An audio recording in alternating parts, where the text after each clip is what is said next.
Now, to go deeper on the matter, let's welcome Silvina Maria Romano, member of the Latin American Strategic Center for Geopolitics and researcher at the National Scientific and Technical Research Council. Welcome, Silvina, to From the South. Hi, how are you? We are doing great. Thank you very much for accepting our time with us. Silvina, the first question will be, the former president and her supporters have described this as a political motivated in a clear show of lawfare. What elements of the judicial processes against Cristina de Kirchner most clearly fit this definition of lawfare? Well, the first one is that the judicial power is ruled by people that from long time ago to till days are manufacturing several causes or judicial process against Cristina Fernández de Kirchner. It's not I'm talking about 12 causes during the last 20 years. And between 2016 and 2020, the judicial power has been reformed so they can advance on politics. Not only against Cristina Fernandez, but, for example, the whistleblower program that they arranged during the Macri government, 2020, is very similar to the program that was arranged in Brazil to take out Lula from the possibility of being elected in 2018. Also, the judges were familiar to the former President Macri, and I'm talking about that moment because it's a long process, this lawfare, between contaminated judicial power. People are not, we don't believe as citizens of this power. The Supreme Court in Argentina is conformed by only five people, 5 persons, and today we have only three people, 3 persons are defining the political situation in Argentina, because Cristina Fernandez is a very strong leader.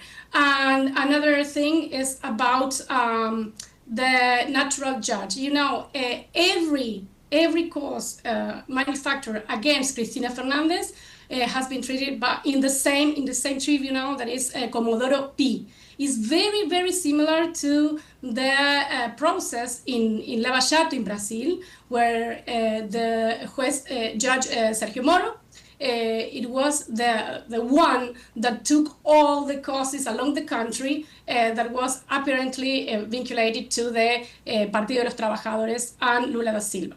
We are talking about a plan, a strategy, that is implemented not only to take out from politics Cristina Fernández de Kirchner, but also Lula da Silva in 2018, and Correa in Ecuador, and Jorge Glass in Ecuador, and we can, and so on and so on. And it's very, very complex the way in that the judicial power is acting with the annuation or the joint venture. We can say that in a joint venture with the media that is really striking, because they are cutting out our democracy. They are expulsing people from politics that we as citizens want to vote, and we cannot vote them because they are proscribed from politics for eternity, like Correa in Ecuador and Cristina Fernandez in Argentina. After all this, we have seen something in Argentina that we had not in a while, and it is the unity among the left, and we heard yesterday Cristina calling for that unity as well. How significant is this found unity in what comes next for the former president, and likely impact in the future of the Argentine politics, taking into account the upcoming legislative elections? It's crucial, because we saw this process in Brazil a long time ago, and not that long time ago, but it seems like that. And when Lula went to prison, then the one that was elected, because Lula wasn't in the list, and people couldn't elect him, was Bolsonaro. Bolsonaro is a far-right leader vinculated to the armed forces in Brazil, and it was terrible for Brazilian people, not only in the process of the COVID sickness, but everything. So then, the Partido de los Trabajadores is now as the official party. But then in Argentina, this unity is crucial for next elections in October.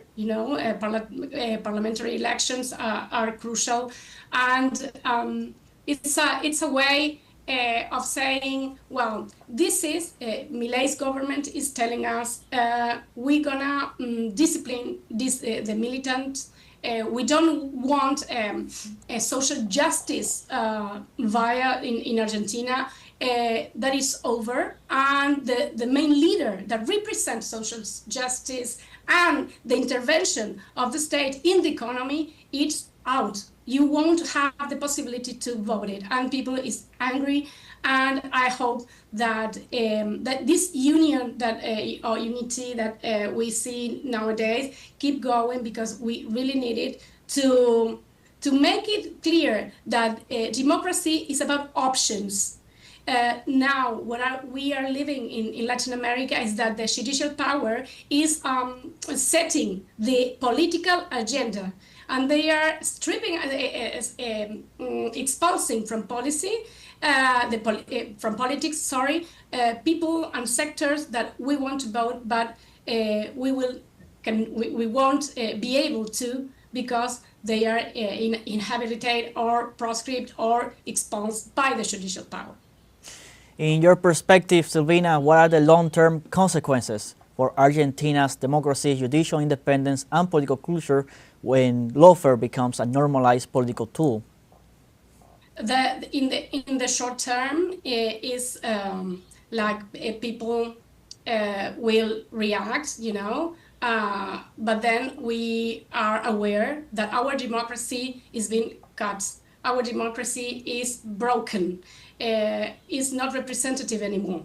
And in the long term, media and the judicial power want people to be out of politics. They don't want to have people in the streets. They don't want to have people saying and arguing about politics. They want people to stay at home, watch TV, consume media, and nothing else. And in Argentina, people are very mobilized. We are always just demanding what we need, what we deserve as a democracy in a democracy that costs a lot, 30,000 people killed in the civil military government in the 70s. So we are conscious about this new kind of war against people. It's not only the judicial power, it's about a government that is killing people with economic policies that are devastating the country. So it's very, very important what this decision of the court can make in our society. I hope it has a long-term effect on our movements, social movements and political movements. Thank you very much for your time here from the South, Silvina, for your inputs that have provided broader perspective of what is happening right now in Argentina. Thank you all. No, it was our pleasure.